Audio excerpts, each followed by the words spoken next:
Hey guys, VinnyCat972 here. Today we're going to make a bootable flash drive for Microsoft Windows 7, the operating system you see here before you. There are plenty of reasons to make a bootable flash drive. Maybe you don't have access to a DVD, maybe you don't want to waste one on just burning once, maybe you lost your boot CD. Maybe you can't even use a DVD or CD because your computer doesn't have a drive for it. That's possible. I don't know. Home built desktop, one of those little netbooks with a CD drive. So we're gonna make a flash drive, right? I have my flash drive in here. It should be at least 8 gigabytes, I would say. I mean, 4, you might be able to cut it with some distributions of Windows 7, a smaller one, starter or something like that. Right, that's not it. There it is, HP flash drive. Right now I have it formatted to NTFS and I have some big files on it. I can, oh, actually, that's right. What you're going to do is, so I know this is an EL drive, it has 30 gigabytes of free space. You're going to open up this, and if you don't know what disk part is, all you have to do is open up your command prompt. This will work in damn it, no, it won't work in XP. Well, if you're in XP, you just have to make sure you have a clean drive, but if you're in 7, this is what I like to do. Part, and I spelled it wrong. Wow. No, it's one word, that's right. Disk part. Sorry about that. And this will come up, and once it says disk part, you're going to type in list disk, and you're going to get a list here. You're going to pick the one that's disk 3, because that's 30 gigabytes. You're going to find the one that's whatever size yours is. And I mean, if you only have one flash drive plugged in, it should be pretty obvious, because I have my external hard drive, which is 931 gigabytes, and my internal hard drive, which is 465, so this is obviously the flash drive. That right here is the CD/DVD drive, if you were wondering what that was. So if you have a netbook or something, that's not going to work. It's not going to have that on there. Now, right, disk part, you're going to select disk 3. Oops, I didn't see that. My cursor was in the way. Select disk 3. There we go. Now you're going to go type in the command clean after you selected the correct disk. Make sure it is the correct disk. Now, as you can see over here, my drive is blank. Oh, it says it's encountered an error. Sometimes it says that. You just hit it again and it'll work. Now, what we're going to do is we're going to create partition primary format. Just type these in as I am. Quick fs equals space in there, fat 32, and it'll do this, and then you're gonna hit active once it finishes. It shouldn't take that long, but there we go. Now you're gonna hit active, and you're good.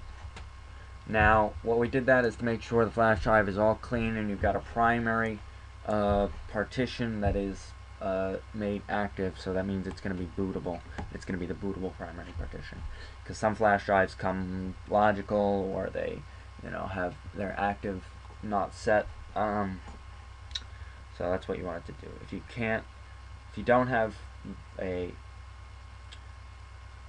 Windows 7 to currently work off of, which is pretty good odds because you're trying to make a Windows 7 disk, you're going to have to you're going to have to find some sort of program. I have a mini tool partition wizard to at least double check to make sure you have one primary partition that is active. Alright, now we've set up our flash drive. What we need to do is we need to go. Now I'm going to tell you a little bit about what I'm talking about here. Yeah, you were just looking at a text-based thing. You're probably like, what the heck is going on? Oh man, this sucks. I don't have a Windows 7 to borrow. Download Mini Tool Partition Wizard. Looks the same on XP. Once it finishes loading. I was probably not liking that I have 3 drives plugged in here, each with a shitload of, whatchamacallits.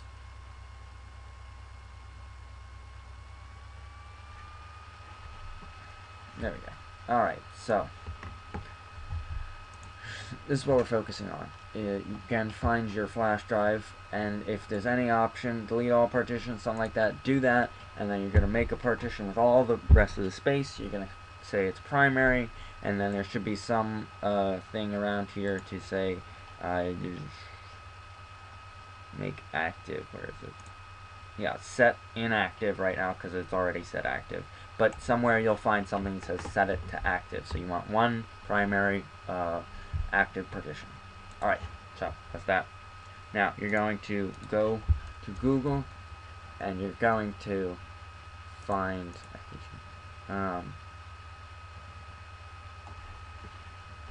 once Google loads. Okay. You're going to find a program called Windows 7 USB DVD download tool.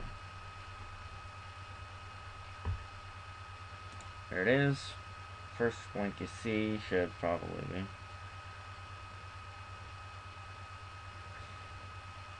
free tool from Microsoft. And you just download it. I guess it wasn't on that page. Okay. You go to whatever this is. Download it.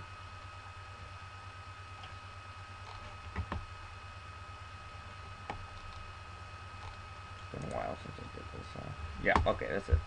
And, alright. So I have it installed already. USB. There it is.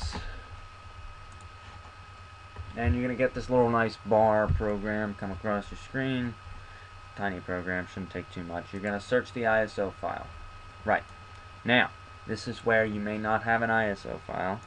If you've been looking on the internet to figure out how to do this for a while, you probably already have one.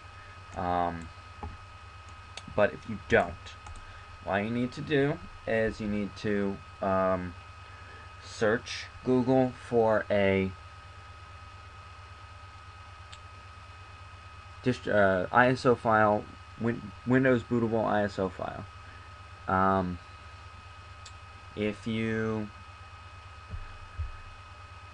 can extract the ISO file from a CD, DVD if you have a device that has such a drive and you have a disk, but that's a lot of ifs. So what I recommend doing is just, going on Torrent and downloading, finding a torrent for a Windows 7 distribution that has some good ratings. There's lots of them out there. Personal recommendation is Pro. I have tons of these. Where are they? Oh. Huh. Thought I had more than this. Oh. Right.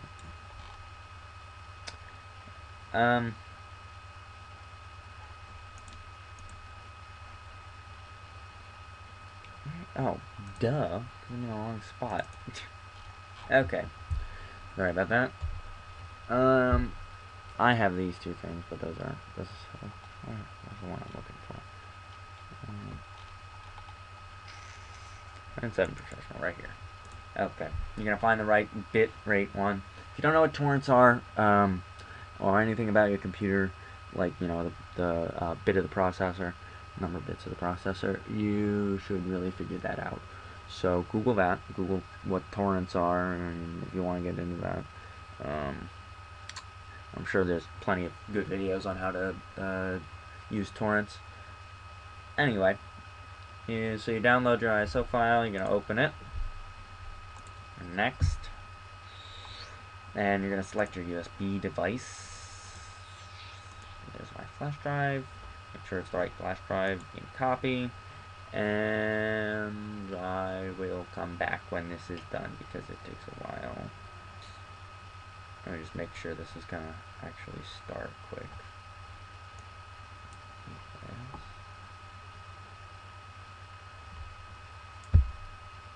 Oh, it's reformatting the drive. But it doesn't realign the partitions and assign active or not. It's just formatting it to FAT32, I believe. No, it must be TFS.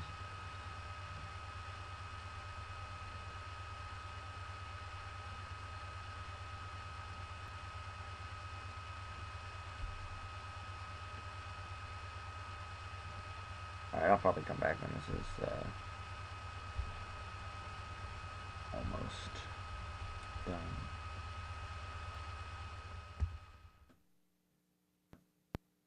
Hey guys, I'm back, and once you've let it finish, it turns green. It tells you it's done. You turn off your computer, unplug it, and in this case, I'm using the same computer. What you're gonna do is power on, and all computers have this. Most computers look different, right? Mine says hit F12 to do boot options. So yours might say F2. It's usually one of those two, but somewhere it's going to say that. If it doesn't, if you can't find it right away, your computer boots really fast. When it gets to that screen, just immediately keep hitting F12, and if that doesn't work, just reboot and try F2. Right. So you're going to come with. You might have to go into the BIOS and change it. All right, I'll show you that way. This I like my boot options right here because they give you these options. What you want to hit is mass storage device, but maybe yours doesn't, and maybe it comes to a screen like this, and you have your BIOS settings. What you're going to do is you're going to boot sequence. Jesus Christ, this mouse is really sensitive. All right, I'm just going to use, oops, go over to there, and what you want to do is select USB storage device and move that up to the top.